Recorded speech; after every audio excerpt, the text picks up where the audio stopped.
And we are live on the United Public Radio Network, UPRN 107.7 FM New Orleans and 105.3 FM on the Gulf Coast. How cool is that? And we are being live streamed wherever podcasts live, including my YouTube channel. So go there and subscribe.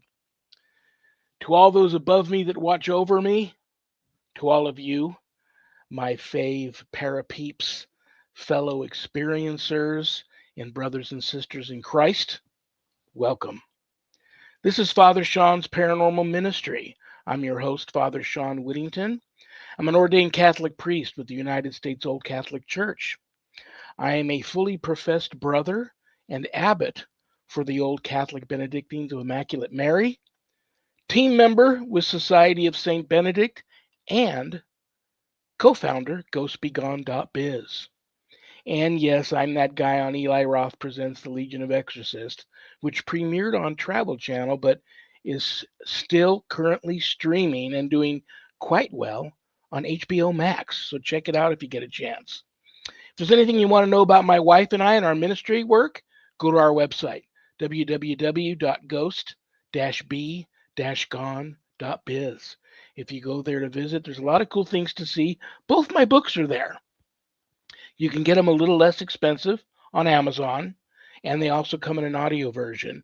But if you buy them off of the website, they leave my office here. I autograph them. They arrive to you in a beautiful, my new deluxe house blessing kit. And you never know when one of those is going to come in handy. And the other beautiful thing about getting them off of the website is part of the proceeds of every sale of every copy of my books goes to support St. Jude and the ASPCA. How cool is that? You get to help some of the neediest children on the planet and the animals too. That's a wonderful thing. My online course is there if you're interested in enrolling in that, Introduction to Spiritual Warfare. All my students that graduate get a stunning diploma, certificate of completion, suited for framing, along with some other very special blessed gifts that you can only get from yours truly. There's also a place on the website where you can make an appointment to speak with me about your spiritual issues. So that's my song and dance, and I'm sticking to it. Most importantly, brothers and sisters, keep in mind if you're there visiting on the website, my wife and I don't charge for our ministry work, helping people with their paranormal issues. So if you notice the donate button and you're able to do so, and trust me, I know times are tough, but if you're able to send my ministry in a small donation, I promise you it'll be appreciated from the bottom of our hearts. And trust me, we'll put it to good use. Okay, we have a great show today. You all already know that because I'm getting last second private messages with questions for today's guest coming in right before we go live. So it's going to be a great show. You guys already know that. That's why you tuned in. I'm so happy to get a chance to finally meet him in person, if you can call this in person, and get to talk to him. He's a very interesting person. Got a lot going on. You guys are going to love him. Um, and I owe it all to my awesome co-host who made this all possible to bring our guest on today. Having said that, it's time to bring her on. I've known her forever. I love her and respect her. She's a lifelong paranormal experiencer. She's the owner of Stellium Books, my publisher. Please welcome to the show, Annette Munich. Hello, Father Shawn. Hi, everybody. I'm so happy to be here today. I'm very excited about our guest. I think that a lot of people are going to really like what he has to say and enjoy the conversation. And just hello to all of our listeners in New Orleans and in the Gulf Coast. Welcome, welcome. Very, very cool. I'm so happy you're here too, and thank you for making this all possible because I haven't got around to inviting our guest on yet, and you guys know one another, and you invited him on, and he so graciously accepted. So there you go. I'm excited too. Before we bring him on, he's in the he's in the green room.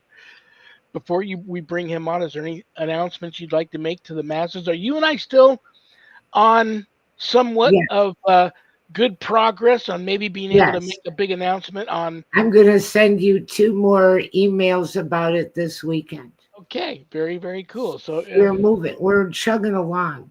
hopefully Annette and I will have the huge announcement to make in 2 weeks on our next First Fridays with Father Shawn and Annette, and that will which be. is which is also going to be your 10-year anniversary. Oh, that's right, my 10-year anniversary of the show. Can you believe it? And it'll be a big announcement for Halloween. So there you But go. I've only been sitting in this co-host seat for what, about a year and a half now. In 10 years from now, it'll be all yours, babe. Woohoo! Well, I'm ready to bring on our guest. Are you? Yes, absolutely.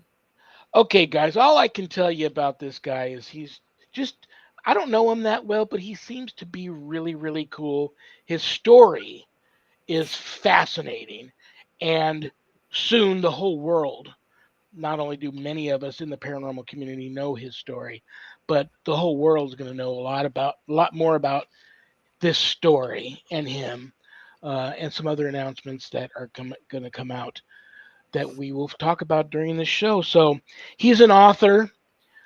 He's a paranormal enthusiast. I'm going to go ahead and call him a paranormal authority. He is an extreme haunting experiencer and survivor, and he's just a really cool dude.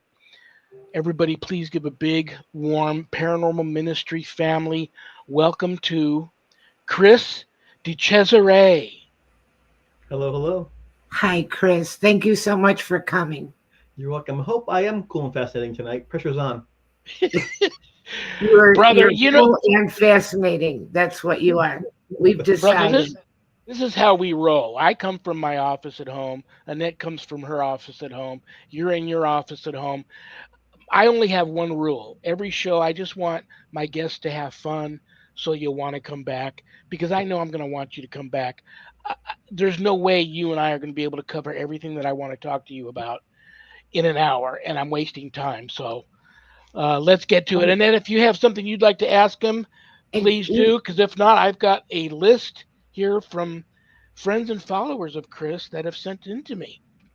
we do keep it light and joke around a little bit from time to time because we cover some very serious and intense subject matter.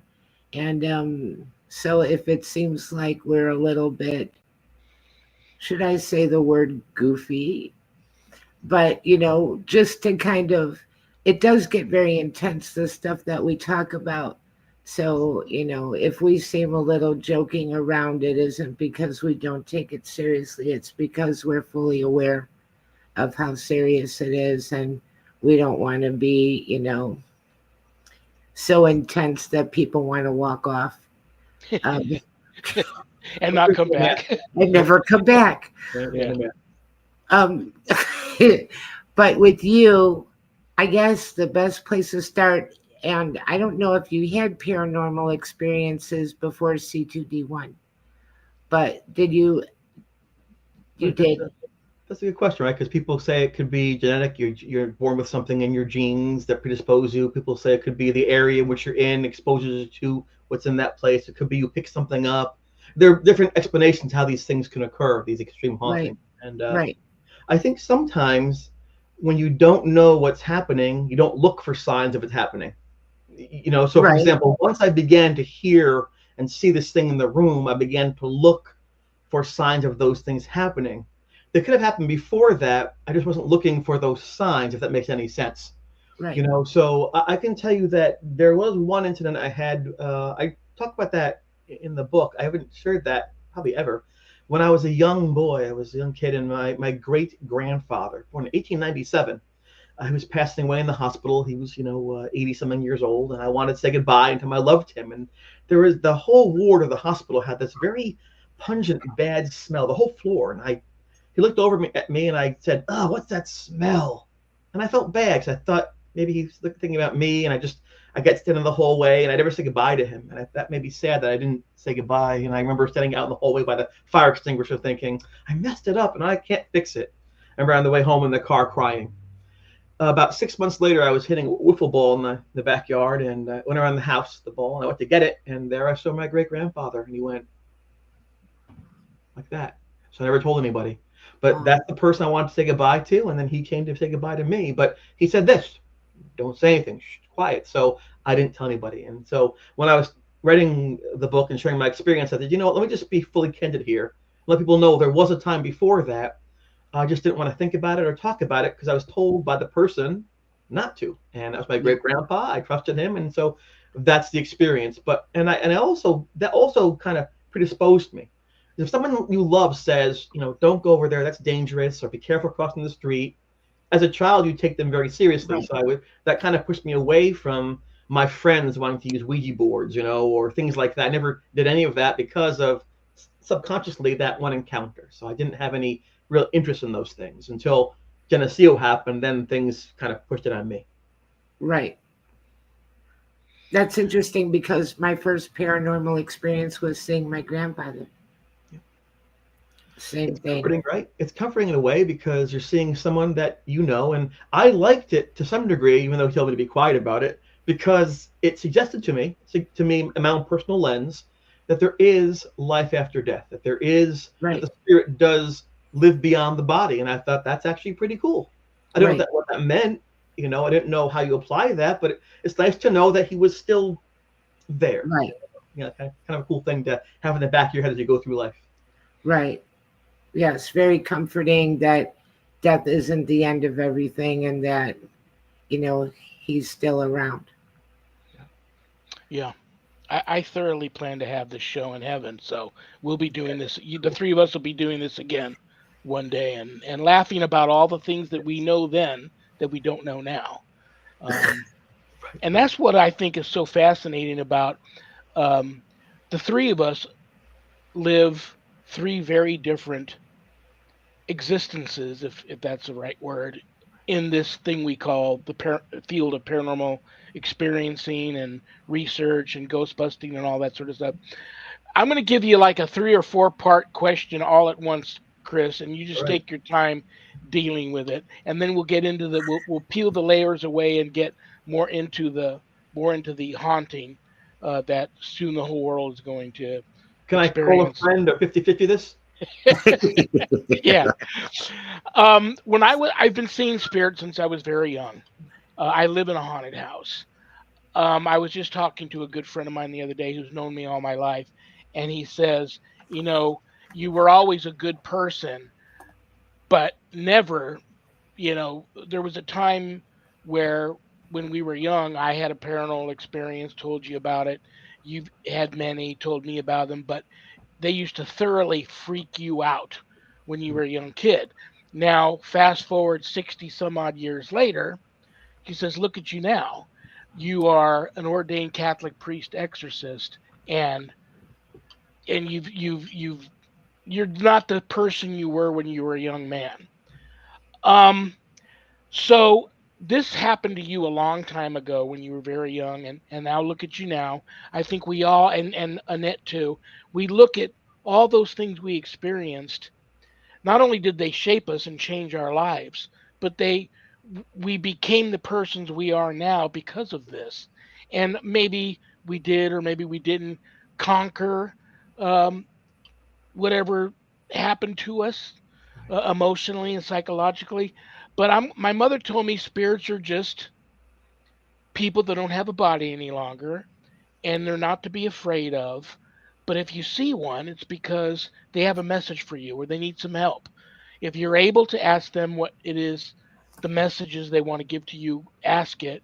If not, ask them what they need help with. If you can't do either or, and you are thoroughly freaked out of your mind at this apparition, simply tell the spirit that you're freaked out, you don't want to see them any longer, and to please leave you alone. Right. And most of the time they will. So this is what I'm going to ask you. Do you think ghosts can kill? Do you think we can live with ghosts, coexist with them? Like I pretty much do here in the house. I try not to rock the boat. I let things just happen. Um, what do you think about that? And do you believe that spirits trick us more than we know. That maybe we think it's just the disembodied human spirit, when in fact it might be something much more malevolent, darker, God forbid, demonic. Um, and we should have really nothing to do with it. Are we totally out of our, are we in over our heads even trying to deal with this, and we should just let it be, let it lie? Well, let me start by saying, when in the course of human history, that's the wrong speech, sorry. You mentioned about being a different person, and I think that's just part of growth. When my suite mate at Geneseo in Erie Hall, J. Jeff Unger, I called him Jeff, uh, convinced me to go see Ed and Lorraine Warren speak at the college. And actually, Jeff is in the chat room. Hello, Jeff.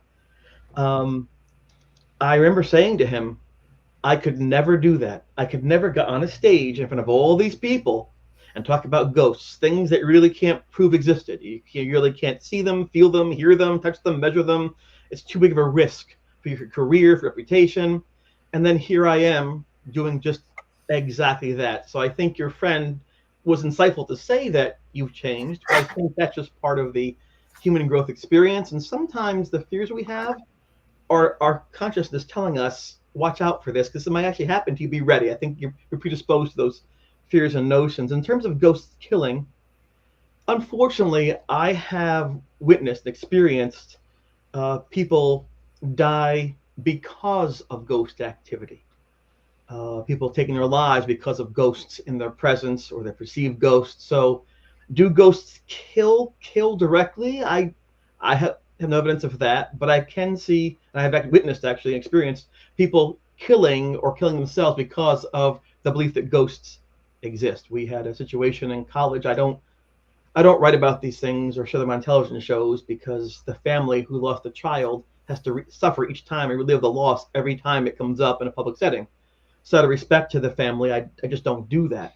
But we had a situation in college where one of our friends on the floor had said to me, Chris, your ghost is bothering him. And I'm like, well, it's not my ghost. My ghost isn't me, but it always called my name, so it became my ghost. And he said, we go camping, and he hears it whisper your name. We go to the movie theater, it whispers your name, and he needs to talk to someone. And at the time, nothing was working for us. We had called a priest to bless the room, and our room was safe. But then attacks began other places in the college. We had the help of a psychology professor who helped us get EVPs and things like that, but didn't stop the efforts, the events. My father came up so we were trying to understand things, but we had no solutions. So I didn't feel I could talk to this young man who was my age and help him in any way until I had more answers myself. I should have talked to him. The last time I saw him, he was walking out of the dorm towards the college union, looking very sad. Slow steps, hunched shoulders forward, looking morose. I thought I feel kind of bad for him, but I was in the same spot. Next thing I found out, when I inquired about him, he had committed suicide. So, Oh, no. and those are the kind of things where you're not directly responsible, but you always second guess yourself. Could I have done something else? Having been a special education teacher, or working with students for decades who have self-harming tendencies and ideations, it just takes 2 seconds to hurt yourself. So you can be a good mom, a good dad, a good caseworker, a good doctor, but you can't be with them 24/7 for years. And in their moments of weakness, that's you can't blame yourself for being human. You have to sleep once in a while. And so I've experienced that in my career. So sorry, long story short, I believe that ghosts or crises can create situations whereby you do have harm and death and things that go awry. In terms of coexisting, I try to make all your points here. Coexisting, I think like anything else, it's possible but hard. And I think because of communication. If you live with someone in a dorm room, or you're having a person come stay in your house like a tenant or exchange student, there could be a language barrier. There could be cultural differences. And some of those differences can make things difficult. When I was a caseworker for foster care, I had a child in my caseload who came from a country in Eastern Africa. And he was raised, you do not make eye contact with an adult. To do so challenges them. To do so is disrespectful. When an adult talks to you, you look down. He was put into a home with an Italian family who said, look at me, you're lying. If you're not looking at me, you're lying to me. It just didn't work. They could not coexist. No one's fault, just they're raised differently. And then communication is tough, I think, with the spirit. I know some people who suggest you can have conversations left and right for half an hour straight, and like talk about Christmas and things and the Green Bay Packers. I haven't seen much evidence of that. I have seen efforts of communication where there do see messages going back and forth where it's possible. My experience in that college dorm room with a thing in that room for months has led me to, for me to believe and perceive that communication is possible, but very, very difficult. And because it's difficult, it makes coexisting hard. So, for example, if I talk about that ghost specific to me, he was in my room, in my dorm room. It's called the C2D1 haunting because it was the C building, the D quad, the second floor, first room. That's just, and we don't want to say ghost because then people will say, "What ghost?" We don't want the attention. It wasn't like today going for clicks on TikTok. We just wanted it quiet. We wanted to live our lives, and so we'd say, "How are things in C2D1?" That's how it became known as the C2D1 haunting. And I would be sleeping and I'd look up and open my eyes, the face would be right in front of my face, looking at me like from inches away.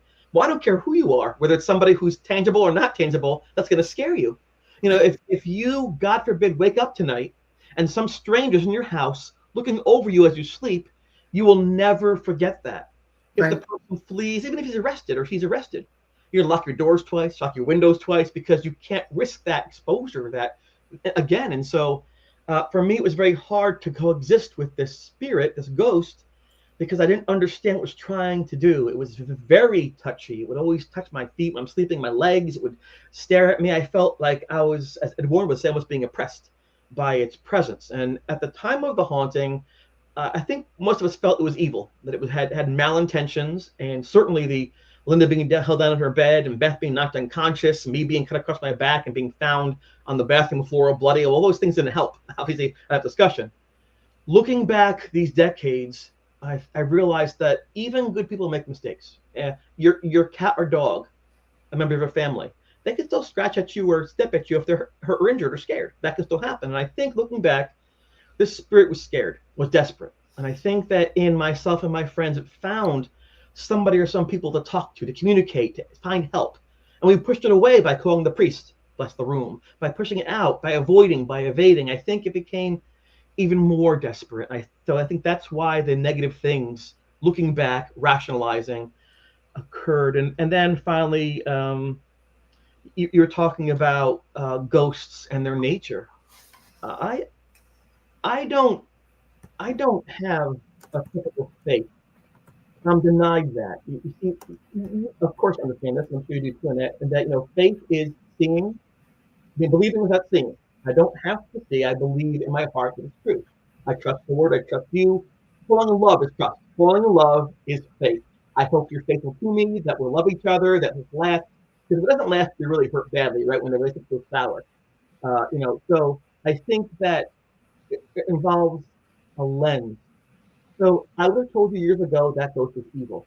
Today I say no, it wasn't evil. And I think I didn't see heaven as being harps and cherubs.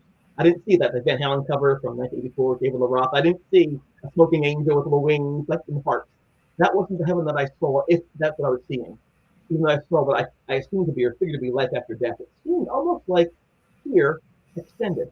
And so I thought to myself, well, that's interesting because if an aspect of the person survives the body, that means everything the person learned and experienced is probably still part of them.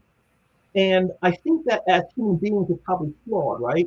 So it wouldn't surprise me if, in the process of going to heaven or finding rest, you work through these things in a period of time. So I don't think I have faith. I've seen life after death. I don't have to believe it's there because I've seen it. That makes me sad.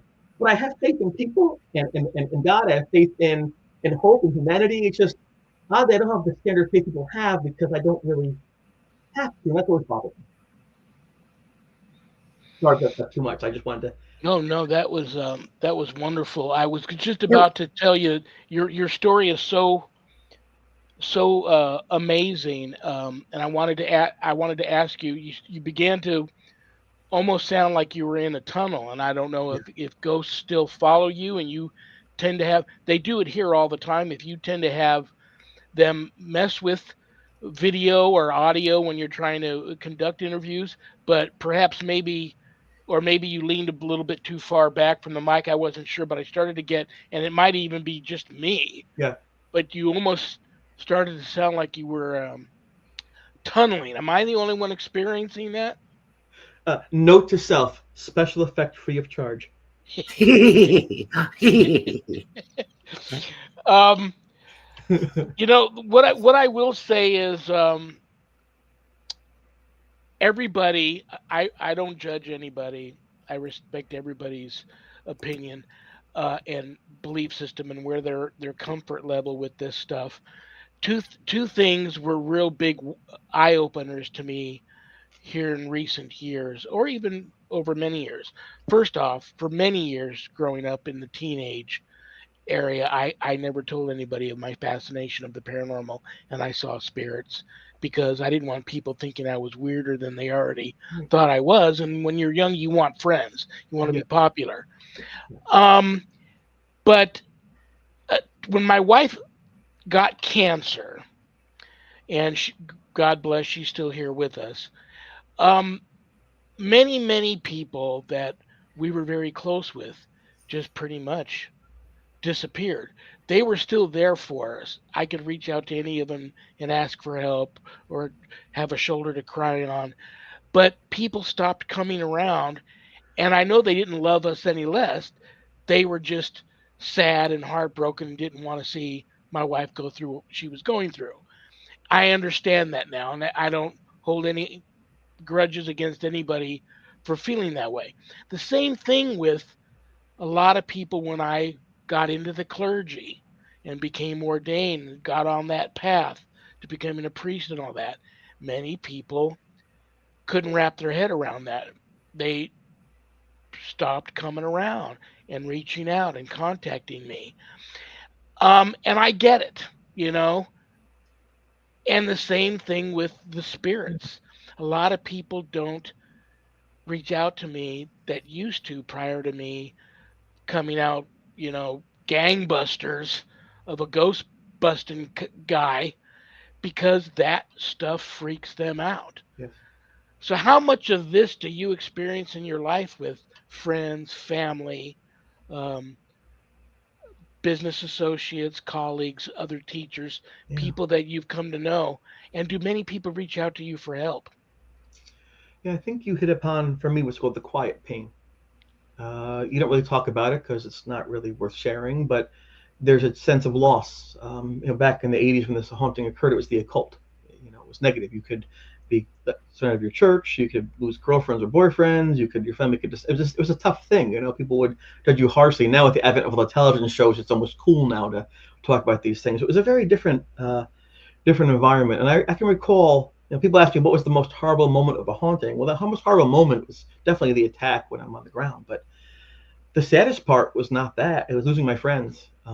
When people that you knew and saw every day began to say things like, "We'll give you a call. Don't worry about that. No, we'll get a hold of you. Just we'll be fine." Or, "No, I gotta go. I'll talk to you later." And then the finger pointing, and then the whispers, and then the ghost boy talking. So it was weird that I hadn't changed in any way, not my belief system, not my actions, but the perception of me in society changed so that I went from being fairly well respected, happy, athlete to an oddity. It was very strange, and I have actually learned, probably good to learn, that people who say they're going to be with you and aren't always.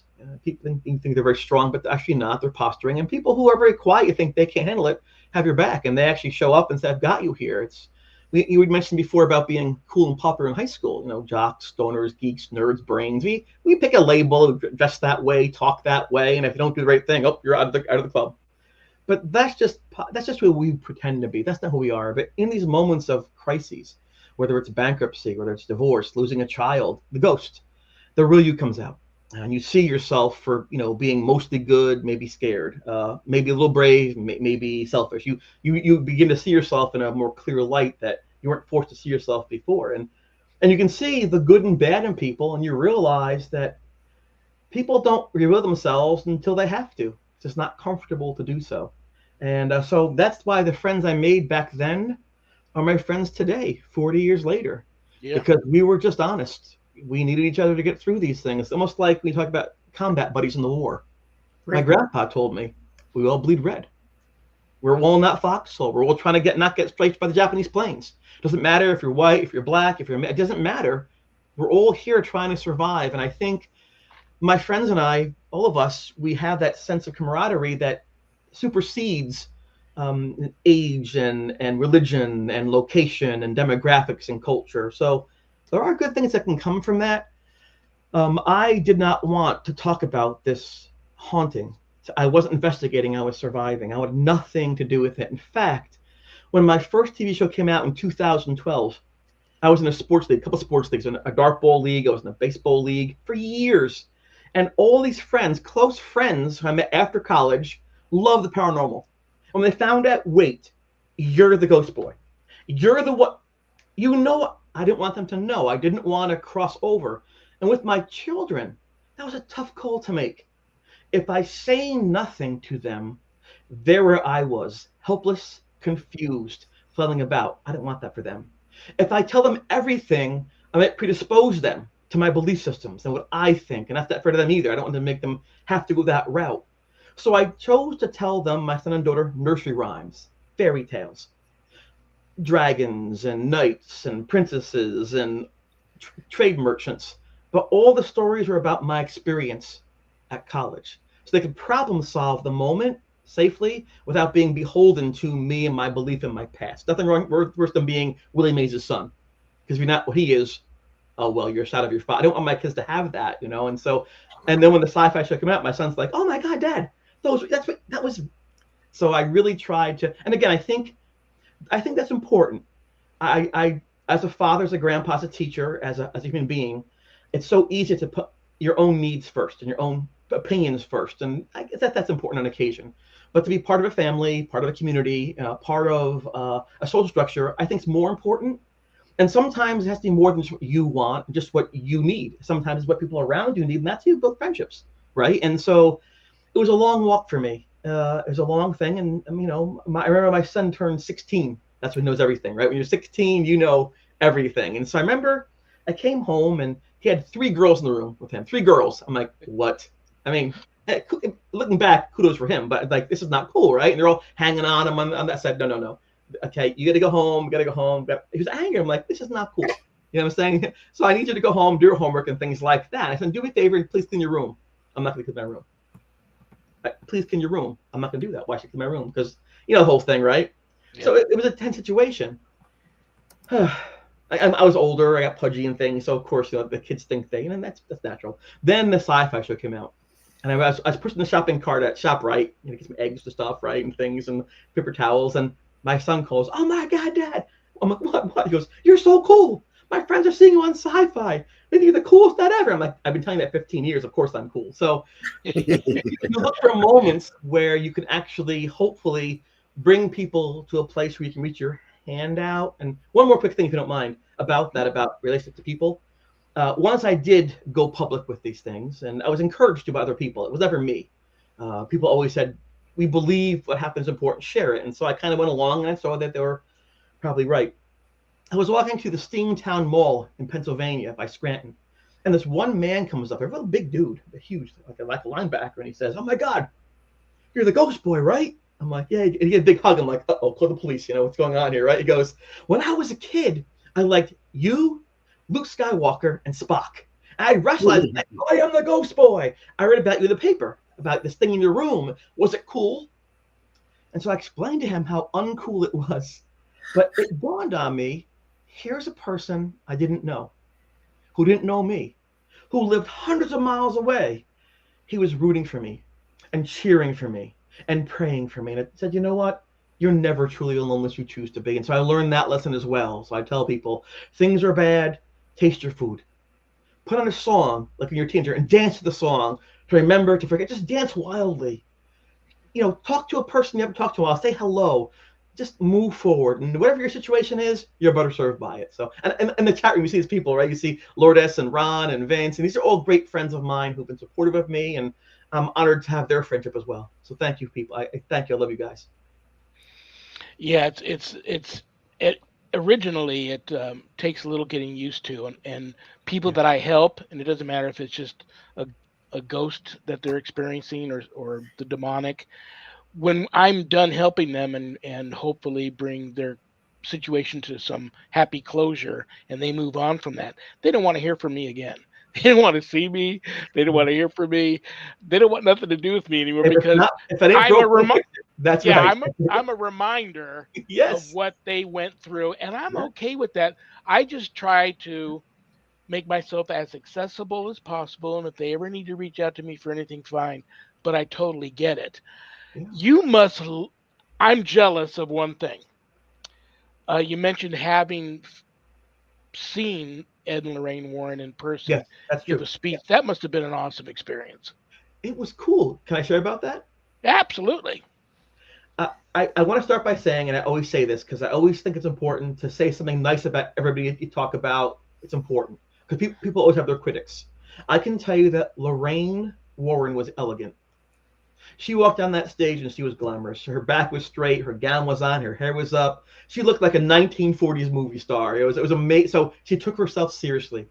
And even as a teenager, I thought, wow, she wants to make a positive impression. She cares enough about us to make a positive impression. And I can tell you, when she said something, whether right or wrong, and that can be debated for eons, right? She believed it. So I knew when she talked to me, that's what she believed. And as a friend, as a coworker, no one's always right. But when somebody's being honest with you, it just feels good. They're not playing or using you. They're sharing their version of what happened, and I always respect that. So nothing bad to say. With Ed, I admired his public speaking skills. He had a booming voice. My great grandfather was a carnival barker in the circus back in the 1940s and 50s, and he had that Wow. kind of voice, like "Ladies and gentlemen," and Ed Wow. Warren had like a Boston accent, but still the same thing. He would talk very loudly, and he'd garner your attention. He made sure you heard him, and I think when you're presenting in front of people, it's good to believe what you say, and it's good to say it in a way that can be heard clearly. So as far as a presentation goes, it was really good. As to the content, I mean, that's your individual lens, right? One of the things they mentioned over and over was that like attracts like. One of the things that Lorraine would repeatedly say, that like attracts like. So if you're negative, you draw negative. If you're positive, you draw positive into your life. And of course, me at a science background, wait a second, the like pulls on magnet repel. That can't be possibly true. So I was always looking for ways not to buy into what they were saying because I feared accepting those things. Going back to my childhood experience, I didn't want to go back there, so I kept on finding ways to not invest in what they were saying, even though my mind was saying she might be right.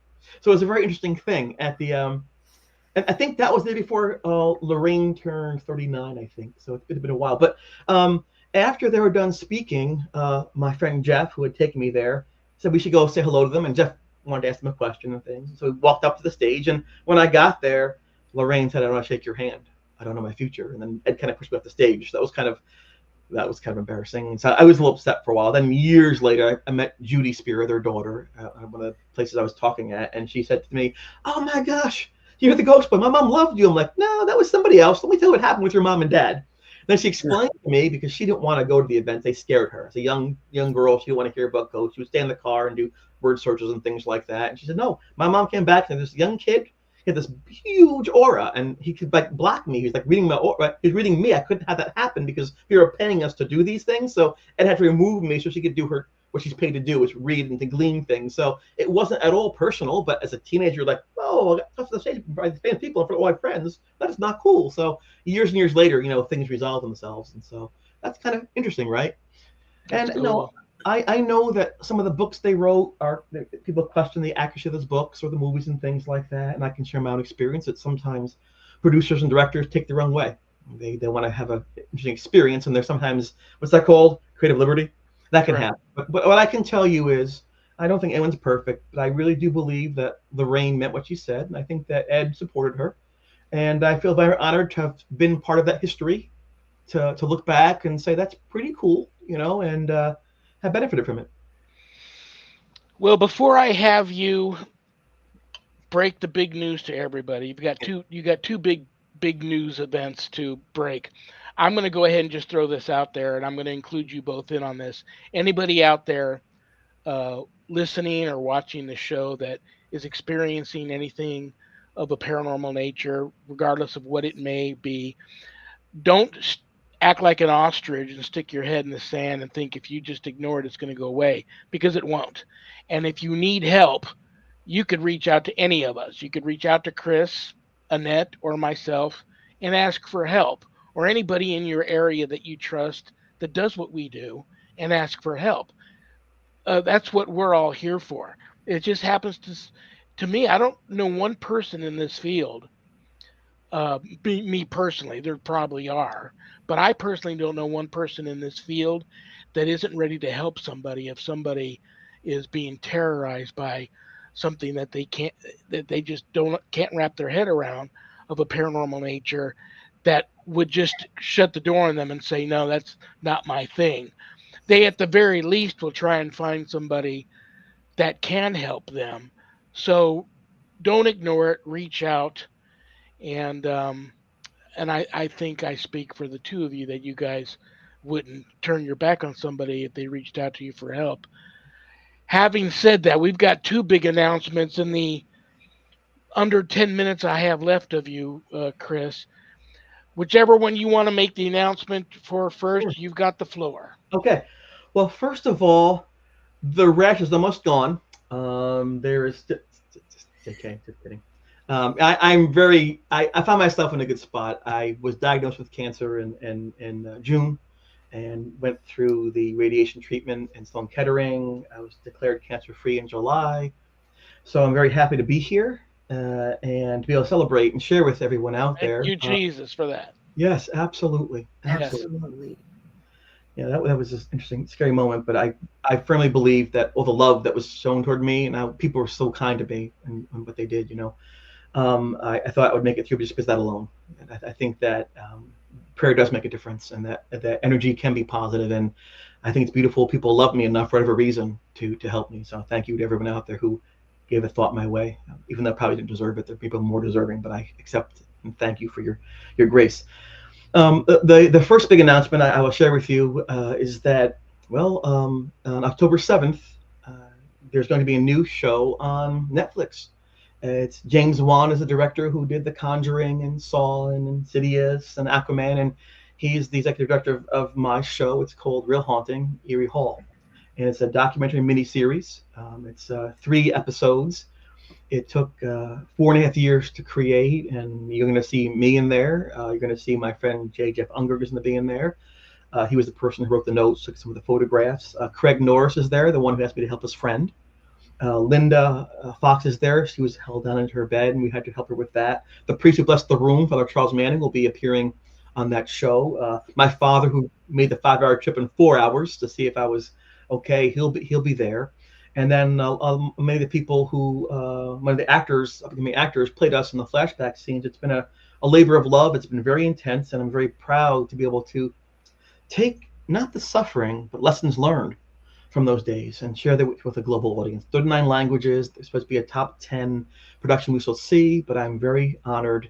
And the trailer dropped yesterday, so you can see it. It's on, I don't know, Facebook, YouTube, X, Instagram. I'm not really a social media guy. I'm still on MySpace probably, but I think it's really cool news. And That's awesome news, brother. I oh, mean, and it's a coincidence because I just got Netflix. that's cool. Yeah, see, ta-da! That's so cool, man. I couldn't happen to a nicer guy. Lightning. Congratulations for your success. I know it's gonna, I know it's gonna rock. I hope it makes a difference. I really hope that people benefit from seeing this. They don't even say the word ghost for the first half an hour because people don't like that. Instead, they take each person's life story going to the college room, where they came from, how they got there. At the end of episode 1, then they introduce me as the ghost boy, like, who's this person? And then it goes from there. So I think by the time that happens, they're bought into something's happening. Is it a frat joke? Is it mass hysteria? Is it SAD? Is it hallucinations? Is it drugs? Is it a gas leak? So by that time, they're invested enough to see what the conclusions would be. So very honored, very honored. Now the second great thing. I did watch the trailer last night, and I like thought it? it looked beautifully done. I was Top notch. So if anybody wants to check it out, I used to watch Paranormal Witness. That was a really scary and well done show. So the trailer looked great. Not to interrupt. somebody production crew who worked on that show worked on this show as well, because Paranormal Witness was given a lot of high praise by those people who actually were in the paranormal. It seemed like more sincere and more realistic, and so I think when Netflix wanted to present to the world cases that could be, in a sense, proven, because people say, I believe the worst of proof. And so they wanted to get 6 cases to digest. And it took about a year and a half to get 6 cases. Then I wanted to bring down to 3. And they only found 2. They only get 2 cases. They felt for sure this happened. And the people weren't fighting about what happened and weren't talking to others. So there's one from Salt Lake City, Utah, and then ours. In fact, we almost didn't get on the air because we were dusty. We were told we were dusty. We're old white people, old white guys. It's not in right now. It's all about diversity and equity and inclusion. So, but once they heard our words and our messages, they went past their lens and said, you know what? It shouldn't matter. This is a good message. And so I knew once they heard what we were saying, we'd open their eyes, because that's the goal, right? For many years, it's been the other way around, but sometimes people get on sides, and that's unfortunate, because the truth didn't have a side. It should be fair nuclear amongst everyone to think. So there's my little soapbox. The other cool news for me is that I spent years on it. My book came out today. It's called The Ghost Boys of Erie Falls on Amazon right now. It's hardcover and stuff. I'm very proud. J. Jeff Unger wrote the forward to it. It's a really nice thing, and a lot of help from people. And it just, where can they get the book? Couple places. The main place is Amazon. If you don't need an autograph or signature, it's Amazon. And it's quick shipping that way. The way to go. If you need a signature, then you either have to go to cedarventures.com or Erie Hall Shop or Erie Hall Ghost Boy, or see me at an event and I can sign it for you. So, but Yeah, I've got your websites here. I've got www.ghostboystrong.com. Can they go there? That was the fundraiser for when I had cancer. Right now, that's not active anymore, because my publisher was so kind to help me out to help pay for the medical bills and expenses when I was sick. So that's now quiet now. It's still there just to show that people are nice to people in the world. But yes, Erie Hall Ghost Boy is one. Erie Hall Shop is another. And then CITA Ventures, CITA Ventures, VENTURES, are all sites you can go to see some of the films, see the history of things, where I'll be speaking. I like history. I'm a history teacher, and I think it's important not to forget our history. So I'm very honored that on October 4th, I'll be in Syracuse, New York. And it's not too far from where I live, at the Chittenango Canal Boat Museum, and doing a fundraiser for that historic site and museum. I got it right here. Yes. Yeah, that's the one. And so that's nice, right? Because we're giving back to people. We're giving back to people. That's so awesome, brother.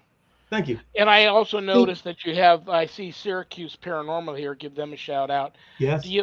It almost like. Did you say what? Excuse me. It's okay. Did you say what the title of the book is? It says Horton Hears a Who, but I'm not sure it's going to say that way when we're all said and done. I like it. It kind of flows well. It sounds also familiar, but check out the IMDb thing, make sure it's already used. But no, it's The Ghost Boy of Erie Hall. And this photograph is the last picture of me for the ghost got there. The last picture of me being happy and innocent, not knowing what was about to happen. So that's why I put it on the cover to say, this is what life was, and now this is. So, and how I walked that journey of sharing, understanding, and trying to survive and to grow. Beautiful. Is the haunting still going on? Oh, I hope not. I'd be very disappointed if it is. I really worked hard to help that spirit find rest. Toward the end of the haunting, I got a little more brave. Plus, as I mentioned prior, some of the events that happened kind of forced my hand to say, no more pain, no more loss on this. And so I felt almost obligated to take an action, since the ghost's focus was almost entirely on me. And so toward the end of that semester, around April 18th or so, I went back into that room, and I broke the blessing from the priest. And I said, I'm going to talk to you, and this is it. And you're going to talk to me now, or I'm not going to care about you. And it responded. And I think that, that was, looking back, it was kind of crazy. It's kind of like when you go to an amusement park, a theme park, and there's that giant roller coaster. You're like, oh, look at that roller coaster. You wait online for 2 hours, then you get there, and it's kind of high. I'm a little tired, and you get in the thing, you're like, can I get off? Nope, click, click, click, click. So once you commit, you can't get off. There's concept and application. Conceptually, I'm being brave. Application, I'm not sure I'm very brave, but I was able to get through those moments and speak with it. And I think you'll see, and you can see in the film, Please Talk With Me, done way back in 2012, independent film, which is the first time I shared. You can see in the SYFY show, School Spirits, and in Netflix. And in the book, you can see how I talked to this spirit, how I tried to, even though I was angry at it and I was hurt and frustrated, I tried to still look for its humanity and try to find some connection in order to ease what it apparently, but I saw obviously as being pain that it was racked with. And so I was lucky that I had the insight, the blessing, the grace to see its pain over my hate or anger. So I'm very fortunate as a teenager to be able to do that, which there's no guarantee that would have happened back then. That's very mature for a teenager. Especially me around naked half the time. Yeah, you'd be no one to believe they could be that mature. But in that moment when it counted, that one brief shining moment, I was mature. Let me ask you this before we've got a few minutes left before I've got to kick you out of here. Before you, I'm going to get you to commit now before you become a bigger star than you already are. That you had fun and you'll come back. The party of the first does hereby the party of the second do hereby swear. I'm sorry, what are you saying? Yeah. Oh no, this is not for you. It's for somebody like you. But not. I'll be back. You invite me back. We'll talk. Nice to you're very nice people. I thank you for taking the time to speak with me. Without people to speak to, a message is silenced. And the fact that you reached out to me and said, "Would you want to come on?" I thought, of course, that's a thank you for considering me. That means I was lying on that bathroom floor thinking I was dead. It was over for me. The fact that I can still now, all these years later, come back and share my message of hope and survival, and that people find value in what I have to say, is so cathartic. It is so amazing. So yeah, you reach out to that Bill Edwards guy and set it up. I'll be here. We'll have a nice time, and and if I ever say things like "and you are," just boot me. For anybody out there, young or old, and in any age in between that may be experiencing what you went through, any advice? Yeah, thank you. There's always so much to say, and not a lot of time to say it in, but yes, every single one of us tries to solve for X in our equation for survival and happiness, everyone. And I think across the board, and I referenced this briefly, you need to take each day as its own blessing. Taste your food, listen to music, journal your thoughts, seek friendship. And like a marathon, don't think about 25 miles to go. Think about the footsteps ahead of you. And you'll be surprised. Days go slow, years go fast. And suddenly you made it through and you feel good about that. So I'd say, please don't isolate. Please don't shame yourself. Please don't blame yourself when things go wrong. And as a teacher in special education, I help these children to learn for the first time, to read for the first time, to believe in themselves the first time. It takes self-investment, and so anybody out there going through a hard time, believe in yourself and please don't isolate. Absolutely. That's well, beautiful. Brother, that was beautiful. Annette, is there anything you would like to say to our esteemed guests before I kick them out of here? I want to thank you. It was so much fun. I really enjoyed seeing you again. And I don't think we ever actually talked like this where we were on a video call. No, this was the first time. We're just but that was a while back. Yeah. I don't know if that was so much of a thing then. But really enjoyed it. Had a lot of fun. It's the fastest hour of the week. Once the conversation gets going, it goes by so quick, and I hope you'll come back. Of course, and you got me into the Wilson College event that one year. Remember back in 2012? That was you stood up for me, so thank you for that. I didn't forget. I think Shanley Hotel too. That also with Sal Nicosia. That's right. He passed away. Yes, he sure did. Yes, that's a sad. But his son's out here in Oklahoma. Oh, very nice. Oklahoma. Christopher DiCesare, I love you. I respect you, brother. You're on the prayer list. Congrats on everything. Thank you for being here. Have a wonderful remainder to your Friday evening and your weekend. God bless you, brother. I'll talk to you soon. Thank you. Thank you. Take care, brother. Thank you. Great guest, huh? How fun was that? How interesting. Yeah. I mean, absolutely. Just and he's so well spoken. I'll see you next Friday. Guess what next Friday is? What is next Friday? Happy Medium Monthly with Susan Ahern. It's already the last Friday of the month. Yep. Friday, September 26th. And then the following Friday after that, October 3rd, is our next First Friday with Father Shawn and Annette, and that's our 10-year anniversary. I'll be giving Beautiful. away my new deluxe house blessing kit. Beautiful. We'll have a drawing for that for anybody that tunes in. But next week will be Susan Ahern. So anybody out there wanting a free live on-air psychic reading from a truly gifted psychic medium that has a direct hotline to heaven, you need to tune in to one of the live stream locations so that you can type your question for Susan into the chat. She'll read it. She'll give you your reading live on air. Right. And if anybody on my Facebook wants to send me a message with a question, I will take that and give that to her as well. We're going to say hi to Heidi and Michelle. They just showed up a little bit towards the end, but they're there. All right, young lady, I love you and respect you too. You know that. Um, have a great Yes. remainder to your Friday evening and a wonderful weekend, and give your family my best. And I will talk to you soon. Thank you so much. I want to wish everybody a good evening and a great weekend, and thank you for listening. Good night, Annette. Good night. Annette Munich, owner of Stellium Books. If you've written a book and don't have it published yet and don't know what to do, reach out to her. If you want to write a book and haven't got started yet, reach out to her. That's what she does. Annette Munich, Stellium Books.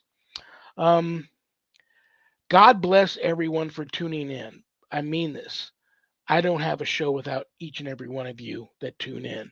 And I mean that. So God bless you all. God bless United Public Radio Network, UPRN, for carrying my show. God bless Michelle DeRoche and Joe Montaldo for making that happen. And God, well, if you'd like to join a church that accepts everybody, and I mean that, accepts everyone, take a look at the United States Old Catholic Church. You might be pleasantly surprised. And if you're already good with God, but you feel a calling to have a closer relationship with Him, reach out to the abbot of the Old Catholic Benedictines of Immaculate Mary. That would be me. And we will discuss this calling of yours.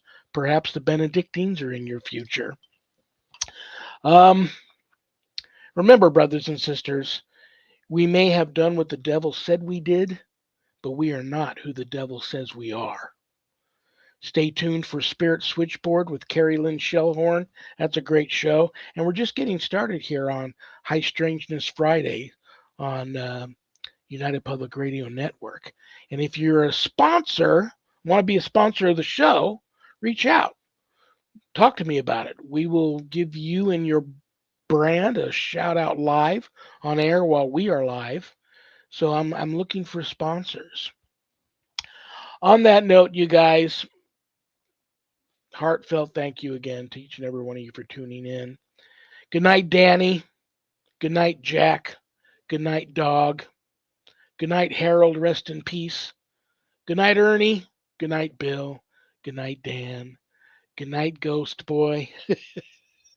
I love you all. God bless you all in the name of the Father and the Son and the Holy Spirit. Peace.